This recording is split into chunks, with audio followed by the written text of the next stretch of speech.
Pepperdine and Gonzaga were tied at halftime, but Graham Ike went nuclear in the second half, and the Zags coasted to a 25-point victory, giving Coach Mark Few his 700th career win. Let's talk about it. You are Locked On Zags, your daily podcast on the Gonzaga Bulldogs. Part of the Locked On Podcast Network. Your team every day.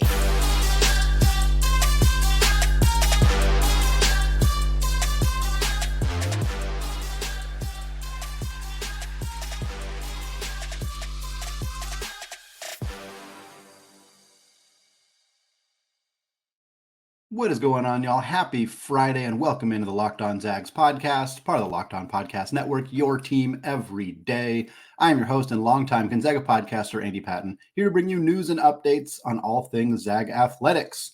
Today's episode of Locked On Zags is brought to you by Game Time. Folks, download the Game Time app, create an account, and use promo code Locked On. You'll get $20 off your first purchase. Well, there was a lot of angst.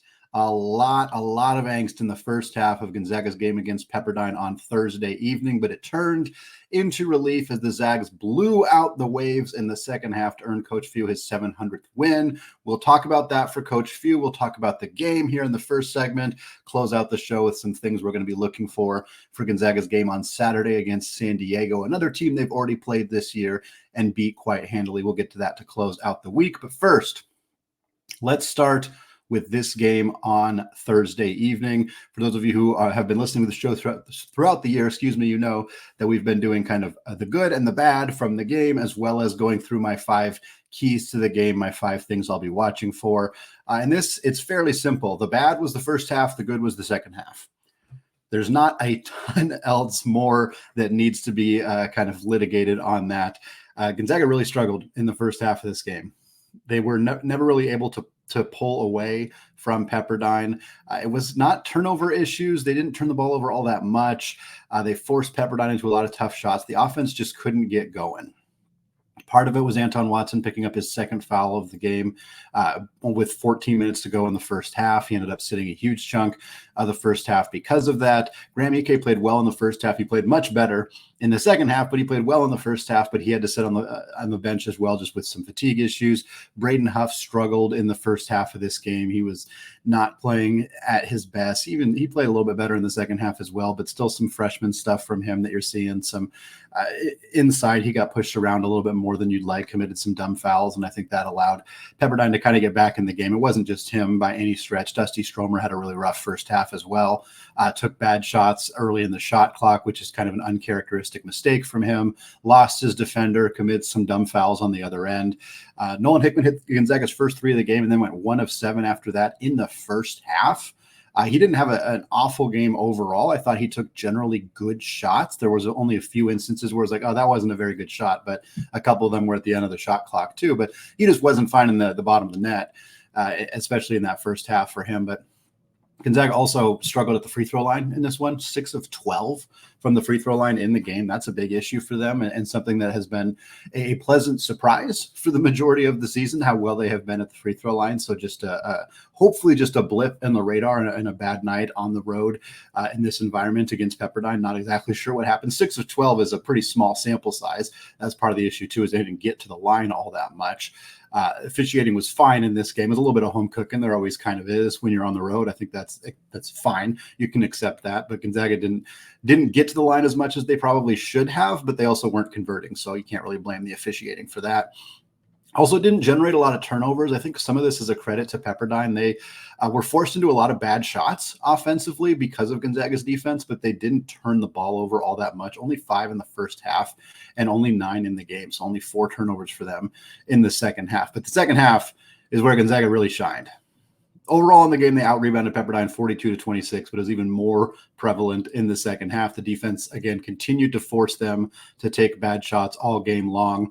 Gonzaga only had 7 turnovers in the entire game, too. That was a huge strength of theirs.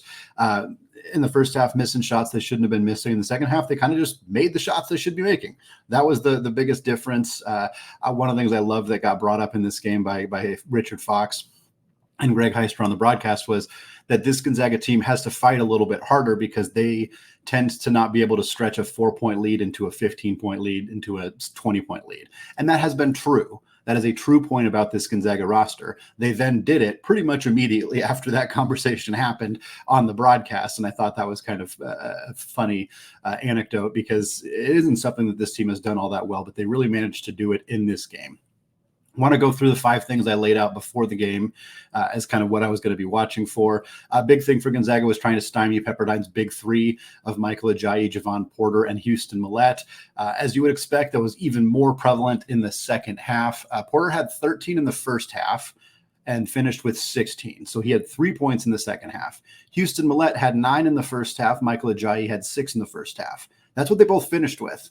So in the second half of this game, the big 3 for Pepperdine of Javon Porter, Michael Ajayi, and Houston Millett finished with a combined 3 points. That's it. That is it for those 3 guys. That was a huge part of the game. Most teams don't do well when their 3 best scorers are not scoring the basketball. I don't think any team would be able to withstand that. And Pepperdine was absolutely unable to get anything going offensively with those 3 guys effectively being removed from the game or unable to score the way that they're used to doing.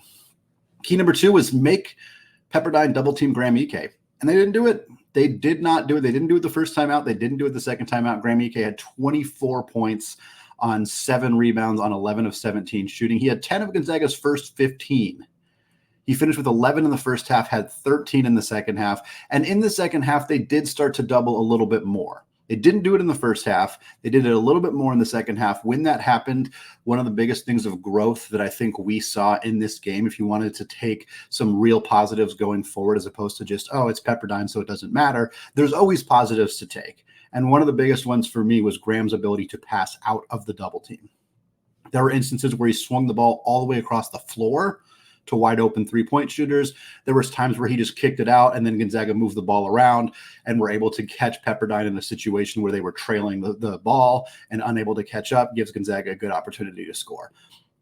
That is a key for Graham this year, because Drew Timme was underrated in a lot of ways already. I can tell by some people in the fan base in particular, but he was a really good passer, and it made it so difficult to defend him because he could get the ball out of his hands if he needed to. Graham has yet to show that this year until this game, and I think that's vital for him going forward.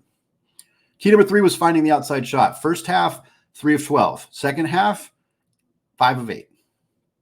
Another key in kind of comparing the first half and the second half here. Again, Hickman struggled in the first half to hit his threes. He took some decent shots. Again, a couple of them, maybe not so great. But in the second half, the team was just fluid from 3. They were getting open looks. The offense flowed much better. Part of that was the double teaming on Graham and him getting the ball out of his hands. Nembhard hit his only 3-point attempt. Watson hit his only 3-point attempt. Stromer hit both his 3-point attempts in the second half, missed them in the first half. And we'll talk about that now, because one of the other keys was some offense from Stromer and Yo, a little bit more juice from those guys. And Ben Gregg started over Dusty Stromer. And that was a big storyline as well that I kind of didn't mention at the top, but Gregg starting over Stromer, I think, allows Dusty to maybe be a bit more comfortable in a role coming off the bench. Ben has earned a starting role with the way he has played. Dusty, frankly, has not played as well lately. And I think that there's maybe some confidence stuff going on, and they even brought that up a bit on the broadcast. But he looked great in the second half of this game. Great in the second half of this game. Hit both his threes, was really active on defense, played some of the best basketball we've seen from him in a Gonzaga uniform in the second half of this game. I think that is, if there's a bigger takeaway than Graham Ike's passing out of the double team, it's Dusty Stromer's performance in the second half. Yo didn't play much. He came in towards the end of the first half, came in towards the end of the second half. He did hit a nice kind of fadeaway jump shot that was a contested shot that I thought was a really pretty look from him. So hopefully we'll get to see a little bit more from him going forward, because he just hasn't really carved out much playing time, but at least he got a little bit of action in this game at the end. And then from the walk-on minutes perspective, we did not see Pavle Stosic. We did not see Colby Brooks. We did see Joe Few. He attempted to get a bucket, which would have been great to see on his dad's 700th career victory. He got swatted very violently under the rim on that attempt, the kind of thing that's probably going to happen to Joe Few. But at least I'm glad to see him try to take a shot, because you want to see him get those first points in this game. Didn't happen for him, but hey, it was good that in the game where the Zags were tied at halftime, that Joe Few at least got to play. That's a good sign of what happened in that second half. Well, Mark Few, he got to 700. He became the only only active coach right now who has 700 wins with just one school. He is the second fastest coach to ever get to 700 victories. We're going to talk about more on this accomplishment, all coming up after a word from today's sponsor, FanDuel. As the weather gets colder, the college basketball offers, well, they stay hot on FanDuel. And right now, new customers can get $150 in bonus bets with any winning $5 money line bet. That's $150 in your pocket if your team wins.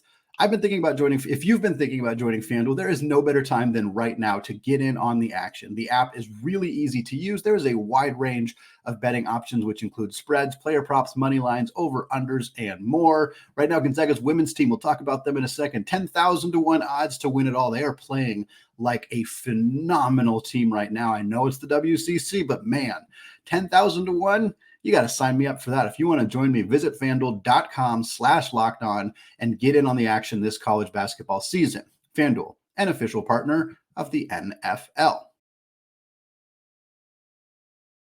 All right, folks, 700 wins for Coach Mark Few. We hoped he'd get it last week against Santa Clara. He gets it on Thursday night against Lorenzo Romar and the Pepperdine Waves. What an extraordinary accomplishment for Mark Few. To put this into perspective, there are nine active coaches who have 700 wins right now.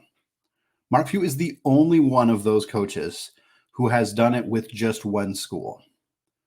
Tom Izzo and the Spartans of Michigan State picked up win number 698 just, I think, the same day on Thursday. Maybe it was on Wednesday. They played earlier this week. Regardless, he is just behind Mark Few in getting to win number 700. Most thought that he would get there before Mark Few this year.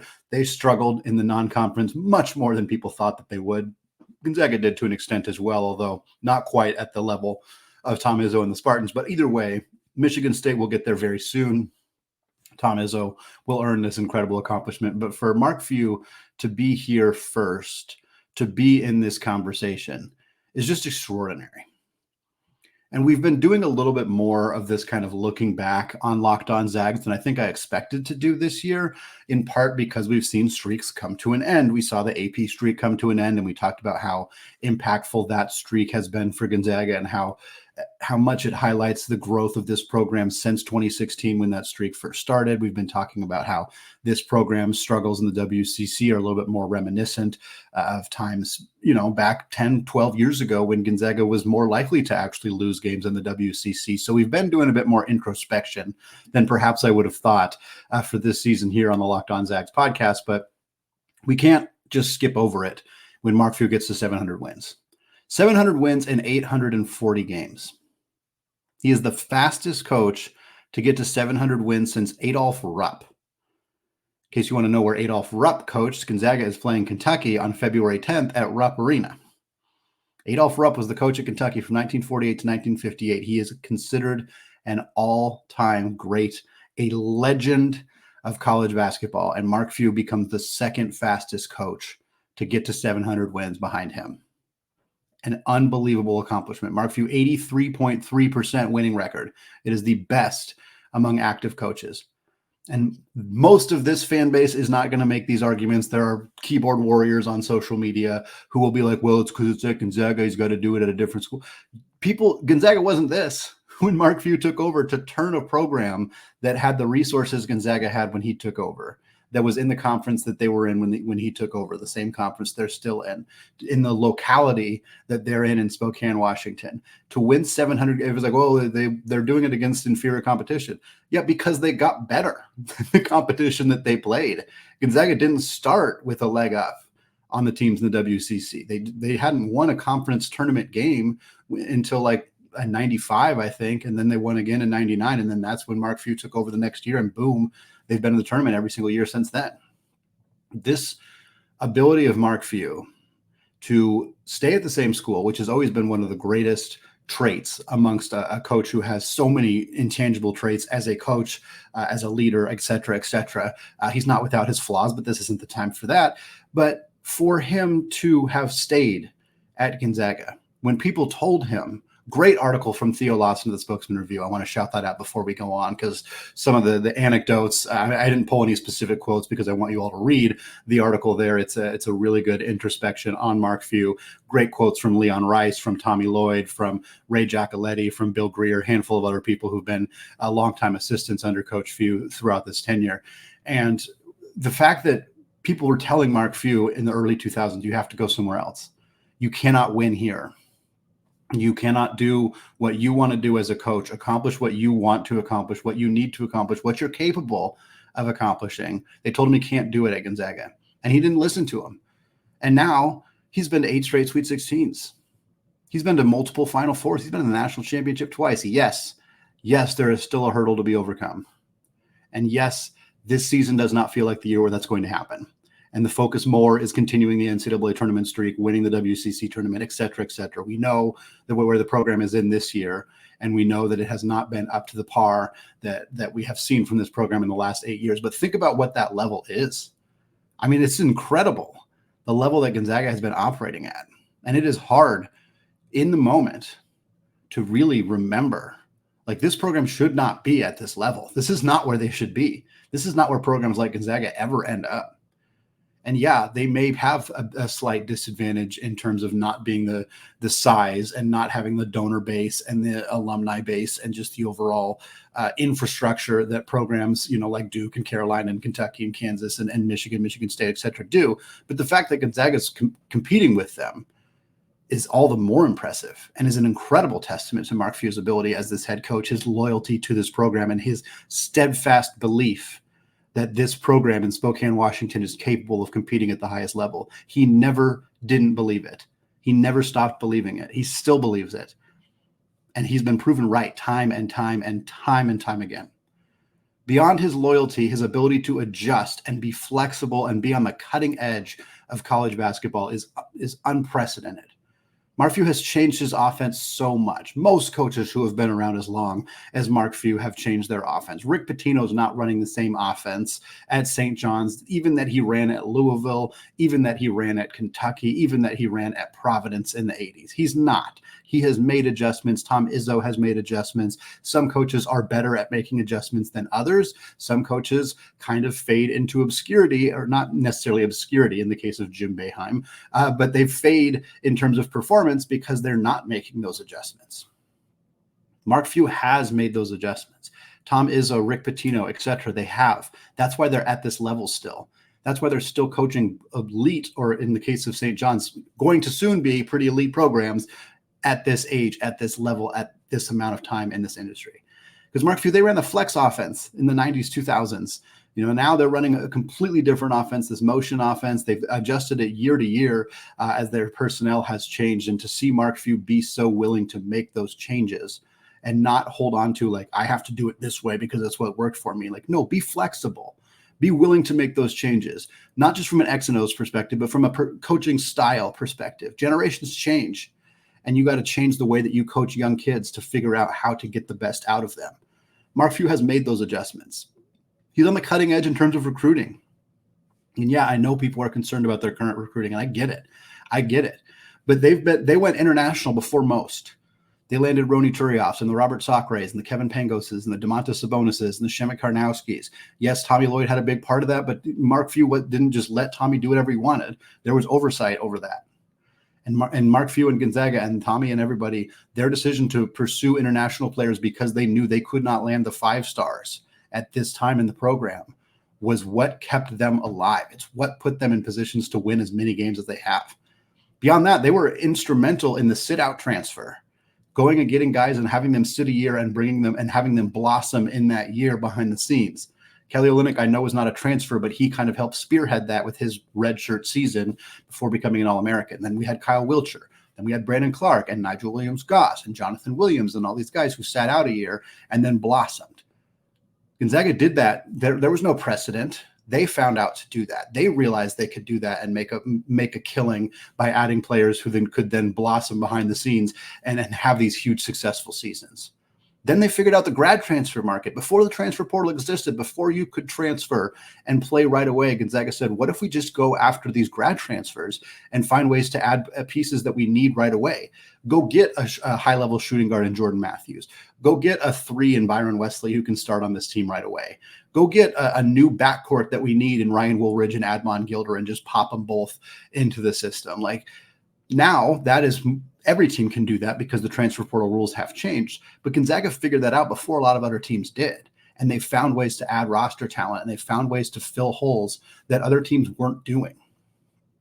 That, to me, outside of the loyalty, Mark Few's ability to continue to adjust, to continue to find new ways to win. This is why I'm not as concerned about the NIL thing. Yes, there is a likelihood, and we talked about it on a recent episode for those of you who missed it, I think it was Wednesday's show, that Gonzaga's NIL is behind many other high-level programs. I don't think that that's exactly a shock.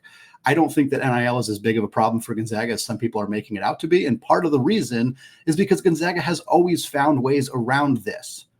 Like, oh, they're not able to get as many 5-stars or high-level talent. That's always been the case. Gonzaga's landed 3 5-stars in their history, according to 24/7 Sports. 2 of them came from Minnehaha High School in Minnesota, and Jalen Suggs and Chet Holmgren. The other one was Hunter Salas. Some places list Zach Collins and Nolan Hickman, but 3 according to 24/7 Sports. And yet Gonzaga's had this level of success because Mark Few has found other ways. I'm not concerned that he won't still be able to do that. They have always found ways. Right now, I think they're searching for the next way. Whether it's continuing to parse the international market, whether it's continuing to recruit guys that are maybe outside the top 50, 60, guys like Nick Kaminia, who's rising up the ranks, guys like Braden Huff, who clearly looks better than the 95th ranked prospect that he was in his recruiting class. Whatever it may be, this team has always found ways to win.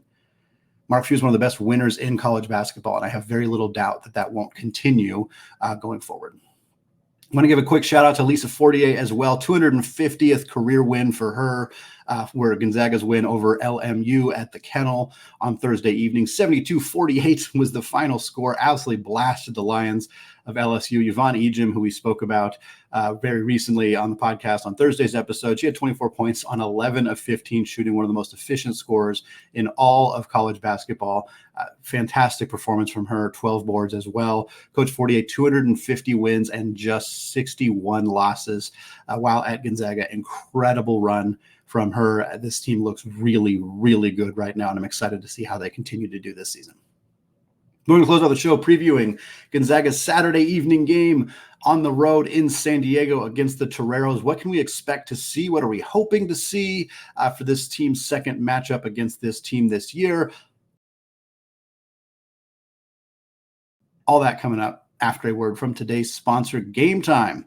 If your New Year's resolution is to get out on the town more in 2024, then you need to check out Game Time, the fast and easy way to buy tickets for all the sports, music, comedy, and theater events near you. And with killer last-minute deals, all-in prices, views from your seat, and their best price guarantee, Game Time has exactly what you need.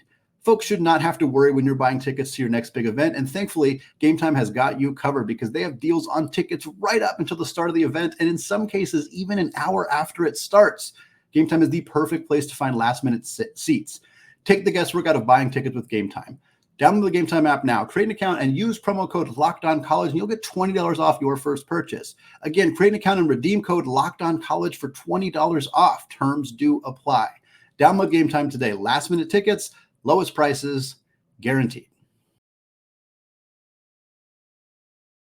All right, folks, closing out the show today, talking about San Diego, the Toreros, Gonzaga's opponent on January 20th. Tomorrow, as many of you are listening to this on Friday, 7 p.m. Pacific time. The game will be on KHQ. For those of you in the Spokane market, it'll be on ESPN Plus for those of you outside of the Pacific Northwest market, and it will be on Root Sports in the Seattle-Portland area.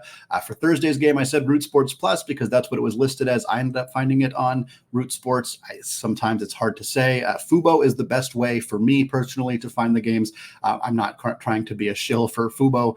It's a little bit overpriced, quite honestly, but it does have multiple Root Sports channels, which is how I'm able to find those Gonzaga games. Again, as a reminder, if you join us in our Discord channel, we have a game thread where we're talking about the game throughout the entire game, but at the beginning, we're often helping people find streams to the game, find legal ways to watch the basketball game on Root Sports or whatever market they need to be able to watch the game.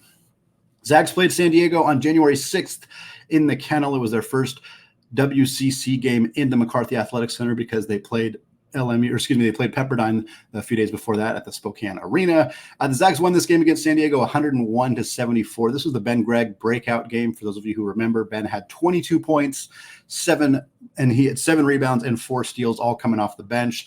Probably a factor in him stepping into a starting role. He played really well in that game. Didn't play as well against Santa Clara, but nobody played particularly well against Santa Clara. Dusty struggled in that one, and I think that has led to the change for Ben to be in the starting lineup. That's one of the things I'll be looking for, is if Ben starts again, if that was a one-off thing or if that's something that they're going to do going forward. My suspicion is that Ben is going to start going forward. I think he didn't bring a ton of offense in that game against Pepperdine, but he is a player who can bring offense. More importantly, he brings really good rebounding and defensive intensity. And I think for Dusty, it's better to maybe bring him along a little bit more slowly going forward this year. Ike had 19 and 8 on 8 of 12 shooting in that game against San Diego as well. It was a good game for Nembhard and Hickman. They had 18 and 9 for Nembhard. That's 9 assists.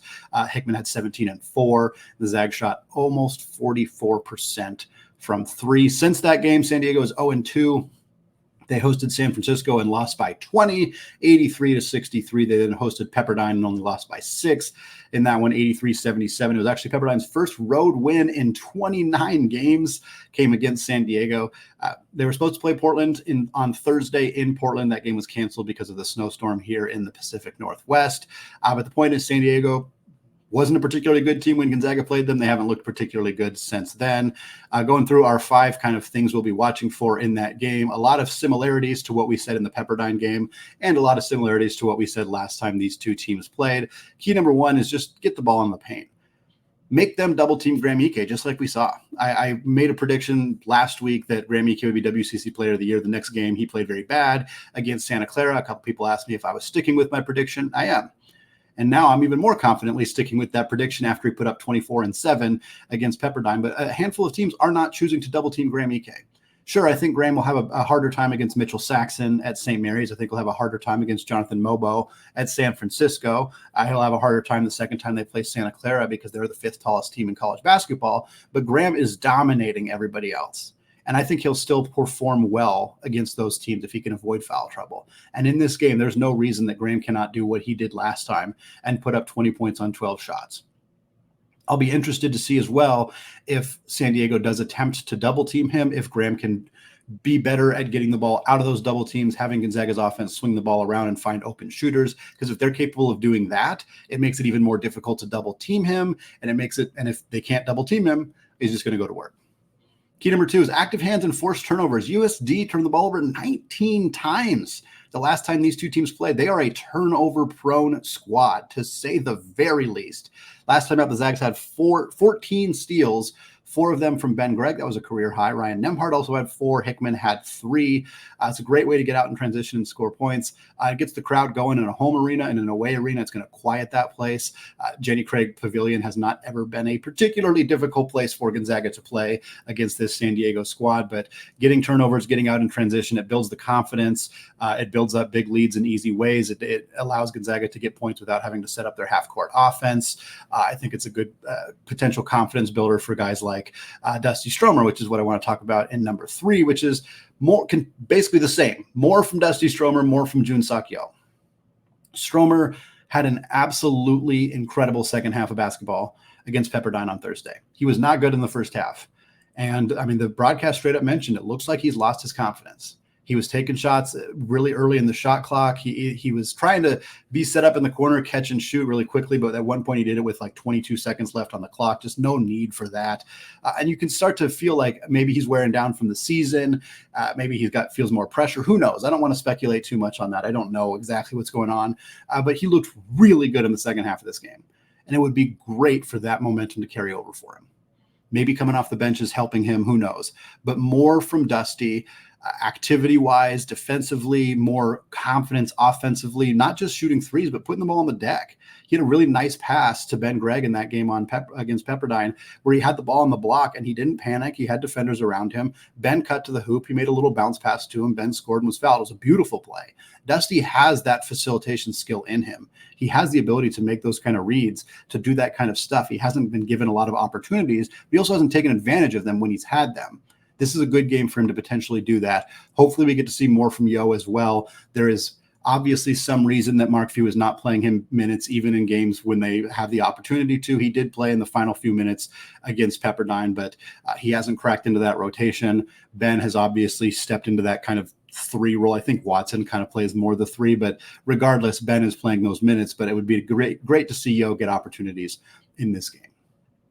Key number 4, thing I'll be watching for, I'd like to see some different offensive sets. And part of that kind of depends on how this San Diego team attempts to guard Graham Ike. If they're double teaming him, what does that mean? Does Gonzaga try different things to make you do some backdoor cuts or do some different things to try to get some, maybe they pull Graham away from the rim, give him the ball at the free throw line like they've done with Drew Timme in the past, more high-low offense, which makes it a little bit tougher to double team when he's in the middle of the floor. Like there's a couple of different things they could do. I'm not an incredible expert on X's and O's specifically, but I'd like to see them maybe try some new things. Maybe some different pick and roll situations where Ryan Nembhard is not forced to either choose to they're going under the screen, so he's either got to take a 3 or just swing the ball back around. That offense has stagnated at times, so it'd be nice to see them maybe try something a little bit different, especially in a game like this where the team they're playing just not that good. Key number 5, as it is often in these games against these lower level opponents, love to see some minutes from Pavle Stosic. Love to see some minutes from Joe Few and Colby Brooks.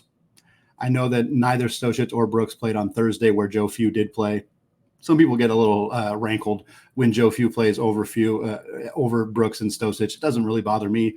Part of it is just wanting to get Nembhard and Hickman a break. Joe Few's a point guard. I know it doesn't really matter at the very end of a game when they're up by 25 points, but I don't really mind when Joe Few plays at the end of the game. I just don't think it's that big of a deal.